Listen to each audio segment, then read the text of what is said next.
गरीब परी का जादुई समोसा।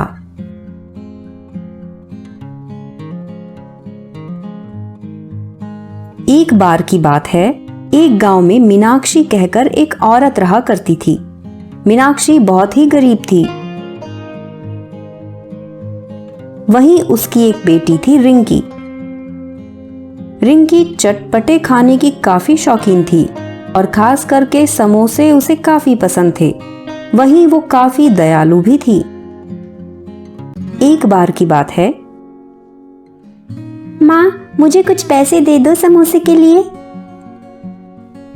बेटी, मेरे पास इतने पैसे नहीं है कि मैं तुझे चटपटे चीजों के लिए पैसे दूं।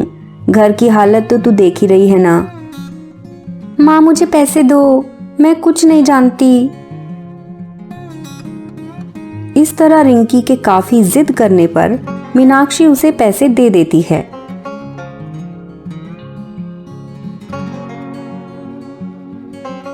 और रिंकी वहां से चली जाती है। रिंकी समोसे खाने के लिए जा ही रही होती है कि तभी उसे रास्ते में कटीली झाड़ियों में एक परी फंसी हुई दिखती है, जो कि दर्द से करहा रही होती है। बचाओ, कोई मुझे बचाओ। तभी परी की आवाज सुनकर रिंकी वहां आती है। क्या हुआ? तुम कौन हो और तुम यहाँ कैसे फंस गई? मैं एक परी हूँ। एक बुरी परी से लड़ाई के दौरान उसने मुझे इन झाड़ियों में धक्का दे दिया और वो यहाँ से भाग गई। ओह, ये तो बहुत बुरा हुआ। हाँ, और अब मेरे पंख बुरी तरह घायल हो गए हैं। मुझे बहुत दर्द हो रहा है। प्लीज मुझे इन झाड़ियों से बाहर निकाल दो। फिर रिंकी परी की उन झाड़ियों से निकलने में सहायता करती है, लेकिन तब तक परी के पंख बुरी तरह घायल हो चुके होते हैं और वो उड़ भी नहीं पाती। अब मैं घर कैसे जाऊंगी? मेरे पंख तो बहुत बुरी तरह घायल हुए हैं। यहाँ रही तो जानवर नोच कर खा जाएंगे। अरे आप रो मत, आप मेरे साथ चलो। जब तक आप ठीक नहीं हो जाती तब तक आप मेरे साथ रहना। तुम्हारा बहुत बहुत शुक्रिया। फिर रिंकी परी को अपने घर ले जाती है और माँ से समोसे के लिए पैसों से वो परी के लिए मरहम लाती है। बेटी रिंकी, ये कौन है? माँ के इतना पूछने पर रिंकी उन्हें सारी बात बताती है। यहाँ हमारे पास खाने के लिए तो है नहीं, हम इस बेचारी को क्या खिलाएंगे? आप चिंतित ना हो, आप जो खाओगे मैं भी वही खा लूंगी और जब तक यहाँ रहूंगी तब तक आपका सारा काम भी कर दिया करूंगी। मीनाक्षी बहुत ही दयालु होती है, इसीलिए वो परी को घर में रखने के लिए मान जाती है।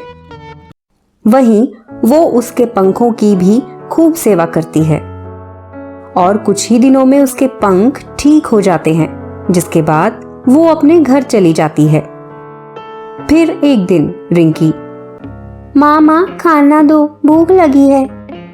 बेटी, जो भी खाना था सब खत्म हो गया। अब तो मेरे पास पैसे भी नहीं है कि राशन भरवा सकूं।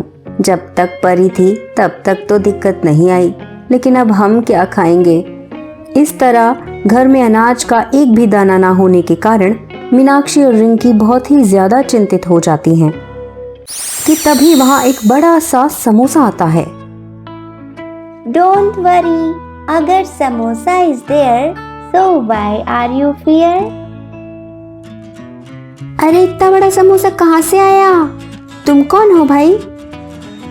दूर देश से आया हूँ, आलू मसाला लाया हूँ, समोसा है नाम मेरा, लोगों को चटपटा स्वाद चखाना है काम मेरा। रिंकी, दूर रह उससे, पता नहीं ये कैसा समोसा है, कहीं ये भूतिया तो नहीं है। तभी परी वहां आती है। प्यारा प्यारा जहां से निराला, ये है मेरे द्वारा बनाया गया जादुई समोसा, स्वादिष्ट बेचारा। परी, तुम यहाँ और ये समोसा? हाँ, मैं जल्दी चली गई थी ना, इसीलिए मैं तुम्हें ये भेंट देना भूल गई। अब ये समोसा तुम्हारी हर इच्छा पूरी करेगा। तुम्हें कभी भूखा नहीं रहना पड़ेगा। आखिर आप लोगों ने मेरी इतनी सेवा की तो मैं आपको दुख में कैसे देख सकती हूँ। तुम्हारा बहुत बहुत शुक्रिया परी। वहीं जादुई समोसा रिंकी और मीनाक्षी की हर ख्वाहिश पूरी करता है, जिसके बाद कभी उनके घर में किसी चीज की कमी नहीं होती और रिंकी को भी समोसे के जादू से भर पेट समोसे खाने को मिलते। इस तरह परी द्वारा दिए गए जादुई समोसे से मीनाक्षी और रिंकी का गरीब जीवन खुशहाल हो जाता है।